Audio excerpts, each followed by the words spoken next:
Class 10th subject music vocal. मैं doctor श्रद्धा मालविया आज फिर आपको संगीत विषय पढ़ाने के लिए उपस्थित हुई हूँ। बेटा 2 दिनों में आपने राग यमन सीखा, उसकी बारीकियों को जाना, उसके बारे में जाना। अब मैं सोचती हूँ कि कुछ थ्योरी का पोर्शन भी आपको बताया जाए।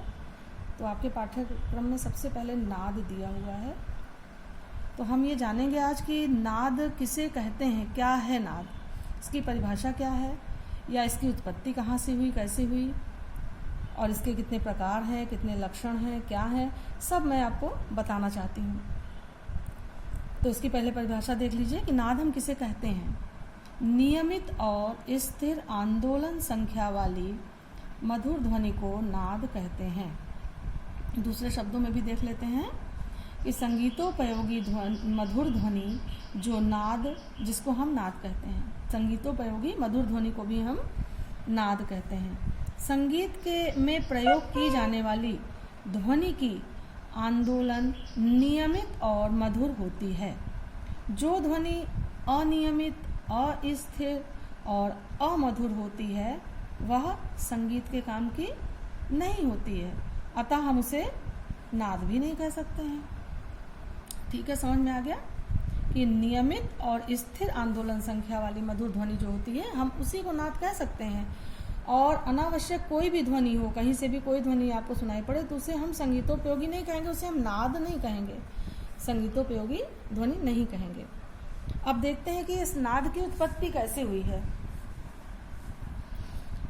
नाद शब्द नद धातु से बना है। धातु वही है जो हम संस्कृत में पढ़ते हैं। ठीक है बेटा, नद में नद धातु का अर्थ है अव्यक्त ध्वनि, और इस नद में 2 अक्षर हैं।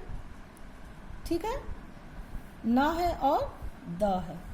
न और द, इन 2 अक्षरों से मिलकर ये बना है। न को नकार बोलेंगे और द को दकार बोलेंगे। नकार का अर्थ है प्राण और दकार का अर्थ है अग्नि, अर्थात प्राण और अग्नि के संयोग से नाद की उत्पत्ति होती है। इतना समझ में आया बेटा कि इसकी उत्पत्ति कैसे होती है। अब हम आगे चलते हैं, देखते हैं नाद के कितने प्रकार माने गए हैं। नाद के प्रकार। संगीत रत्नाकर ग्रंथ बेटा हम लोग के संगीत का बड़ा महत्वपूर्ण ग्रंथ है। इसको पंडित शारंग देव ने लिखा है। तो संगीत रत्नाकर ग्रंथ के अनुसार आहतो अनाहतश्चेति द्विधा नादो निगद्यते, अर्थात आहत और अनाहत ये नाद के 2 प्रकार माने गए हैं। पहले हम अनाहत नाद को लेते हैं। अनाहत नाद नाभि कमल में स्थित होकर सदैव बिना आघात के गुंजायमान होता है, किंतु वह साधारण मनुष्यों को प्रत्यक्ष सुनाई नहीं देता है। कहाँ स्थित रहता है वो? हमारे नाभि कमल में स्थित रहता है, और हम साधारण मनुष्य उसका श्रवण नहीं कर सकते हैं, उसको नहीं सुन सकते हैं। कान को उंगलियों से मूंद कर, मतलब कान को हम अपनी उंगलियों से ढक लें, बंद कर लें, और ऐसे सुनने से अनाहत नाद का आभास होता है। किंतु योगी जन उस नाद बिंदु को प्रत्यक्ष करके कर्म बंधन से छूटकर और मोक्ष को प्राप्त करते हैं। अब सोचिए अनाहत नाद क्या चीज है, हमारे मोक्ष प्राप्ति का भी एक साधन है। आहत नाद संगीतोपयोगी नहीं होता है, क्योंकि वह सर्वसाधारण को सुनाई नहीं देता है। क्यों नहीं सुनाई देता है? क्योंकि वो हमारे नाभि कमल में सदैव गुंजायमान रहता है, किंतु वो सर्वसाधारण के कानों को सुनाई नहीं देता है। किंतु यदि अनाहत नाद न होता तो आहत नाद की उत्पत्ति भी संभव नहीं थी। अनाहत नाद यदि ना होता तो आहत नाद भी ना उत्पन्न होता। क्यों नहीं उत्पन्न होता?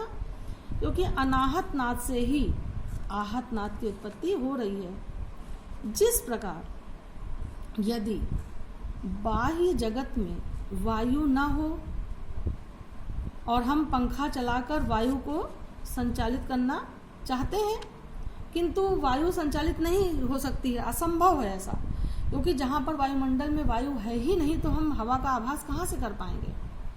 उसी प्रकार यदि अनाहत नाद नाभि कमल में निरंतर प्रतिध्वनित ना होता रहे तो 1000 प्रयत्न करने पर भी आहत नाद की उत्पत्ति नहीं हो सकती है। समझ में आया कि हमारा उदाहरण दिया कि वायुमंडल में अगर हवा नहीं है तो हम पंखा संचालित करके हवा को उत्पन्न नहीं कर सकते हैं। उसी प्रकार यदि अनाहत नाद मेरी नाभि कमल में हर वक्त गुंजायमान नहीं रहेगा तो हम आहत नाद की उत्पत्ति भी नहीं कर सकते हैं। अब देखते हैं कि आहत नाद क्या है। वायु के आघात से हृदय, कंठ और मुख और तालु और मुख, इन स्थानों में प्रतिध्वनित होता हुआ जो नाद उत्पन्न होता है उसे हम आहत नाद कहते हैं। समझ में आया? नाभि में स्थित है और ये हृदय, फिर कंठ, तालु और मुख से होता हुआ बाहर आता है, तभी आहत नाद की उत्पत्ति होती है और इसे हम आहत नाद कहते हैं। यह नाद संगीतोपयोगी नाद होता है। इसी आहत नाद से ही श्रुतियों की उत्पत्ति भी मानी गई है। ठीक है, अब हम आज आपको केवल इतना बता देते हैं कि नाद के लक्षण भी माने गए हैं। तो नाद के मुख्यतः 3 लक्षण माने गए बेटा।